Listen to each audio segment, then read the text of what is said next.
안녕하세요, 루트나인입니다. 자, 여러분, 드디어 한국에서 애플워치 ECG 심전도 기능을 사용할 수 있게 되었습니다. 올해 6월에 애플워치 6 관련 영상에서 올해는 기대해 보셔도 좋을 것 같다는 말씀을 드렸었는데요. 애플워치 시리즈 4부터 적용된 심전도 기능도 한국에서는 아직 제공되지 못하고 있는데, 이제는 의료기기 수준의 애플워치를 한국에서 구매하는 것이 과연 현명한 것일까에 대한 의구심이 있으실 겁니다. 여기에 대한 답을 먼저 말씀드리면, 올해는 여러 가지로 기대해보는 것도 나쁘지 않을 것으로 보입니다. 우선 한국에서 애플워치 심전도 기능을 사용하지 못하는 이유는 원격 의료법으로 인해서 제한되었기 때문입니다. 하지만 올해 3월에 규제 샌드박스 1호로 선정되었던 휴이노의 심전도 탑재 워치가 최초로 식약처로부터 허가를 받았고, 애플워치 ECG 기능은 FDA의 클래스 2의 의료기기 사용 승인을 가지고 있는데, 이 자료들을 바탕으로 한국에 빠르게 허가를 진행할 수도 있습니다. 클래스 2 또는 이보다 낮은 단계인 510K로 허가가 진행 가능하기에 애플에서 식약처에 해당하는 허가를 진행하면 한국에서 애플워치 시리즈 6가 출시될 것으로 보이는 빠르면 11월경에 해당 기능들을 사용할 수 있을 것으로 보입니다.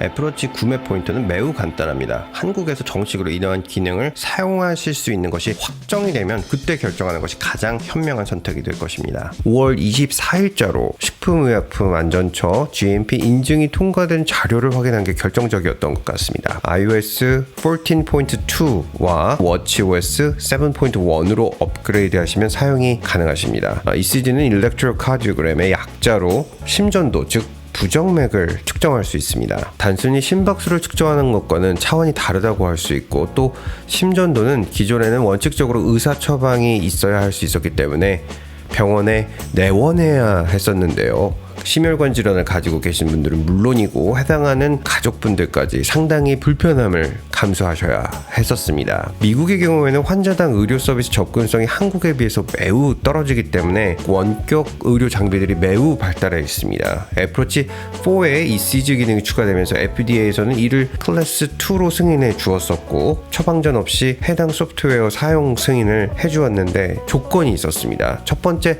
해당 데이터를 전문가 견해 없이 임상 조치와 해석할 수 없다는 것. 두 번째는 이 기능은 진단을 위한 기능이 아니라는 것. 세 번째는 22세 미만인 경우에는 사용이 불가능하다는 조건이 있었습니다. 그리고 ECG를 측정하고 나오는 문구를 살펴보면 항상 애플은 ECG 기능은 심전도를 측정할 뿐 심장마비를 알아내지는 못합니다. 상태가 안 좋은 경우에는 전문 의료진에게 진단을 받을 것을 권고합니다 라고 명시를 합니다. 쉽게 말씀드리면 애플워치 ECG는 측정자 데이터가 이상하다고 판단이 되면 조금 이상하게 감지되는 것 같습니다. 전문 의료진에게 진단 받아보시길 권장합니다 라는 알람을 보내준다고 생각하시면 되겠습니다. 애플워치 ECG는 심방세동 연구 중에서 최대 규모인 40만 명이 임상에 참가하는 데이터를 바탕으로 98.3%의 민감도를 가지고 있고, 애플워치로 생명을 구했다는 사례는 점차 늘어나고 있는 추세입니다. 자, 무엇보다 최근 만성질환 중에서 심혈관 질환이 급증하고 있는데요. 뇌졸중, 심장마비와 같은 질환들은 골든타임을 얼마나 벌 수 있는가가 정말 중요한데, 이런 질환의 공통적인 특징 하나가 부정맥으로 사인을 보낼 수 있다는 것이죠. 애플워치는 낙상 감지 기능까지 포함하고 있기 때문에 만일 예기치 못한 사고 등으로 사용자가 쓰러지는 경우에 가족과 의료진, 구조대에 자동으로 연락을 취할 수도 있기에 만성질환을 관리하셔야 하는 분들에게는 구매를 고려해 보시는 것을 추천드립니다. 자, 사용 방법은 우선 애플워치를 연동한 아이폰 워치 앱에 가셔서 쭉 내려보시면 하트를 눌러주시고 ECG 앱인 헬스를 선택해 주시면 됩니다. 한국어로는 심전도 앱 설치 정도로 되어 있을 것 같습니다. 이후에 생일을 입력해 주시고 사용법이 안내됩니다. 애플워치 심전도는 애플워치 4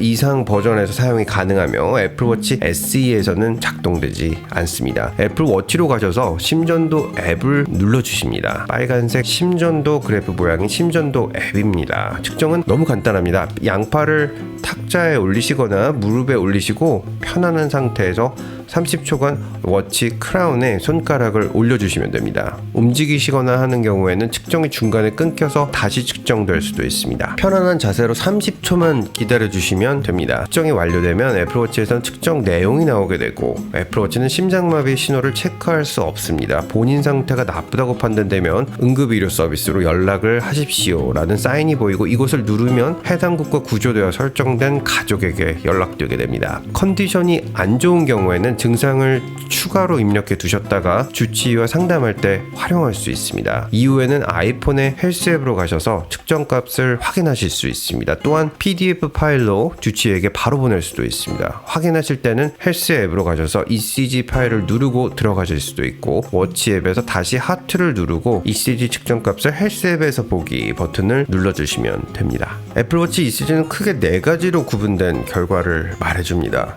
정상, 부정맥, 심장이 늦게 뛰는 서맥 또는 빠르게 뛰는 빈맥, 그리고 미결로 나오는데요. 미결정의 경우에는 애플워치를 너무 느슨하게 착용한 경우나 팔이 움직여진 경우, 땀 등 이물질이 팔목에 있는 경우와 이외에도 페이스메이커 등을 이식한 경우, 심장박동이 100에서 120 사이인 경우 등이 있다고 합니다. 자, 이렇게 이제 우리나라에서도 애플워치 ECG 기능을 사용할 수 있게 되었는데요. 이 기능을 너무 맹신하지는 마시고 알람 기능 정도라고만 생각을 하시고, 평소에 항상 건강관리를 철저히 하는 습관과 주기적으로 주치의 또는 전문 의료인과 상담하셔서 항상 건승하시길 바라겠습니다.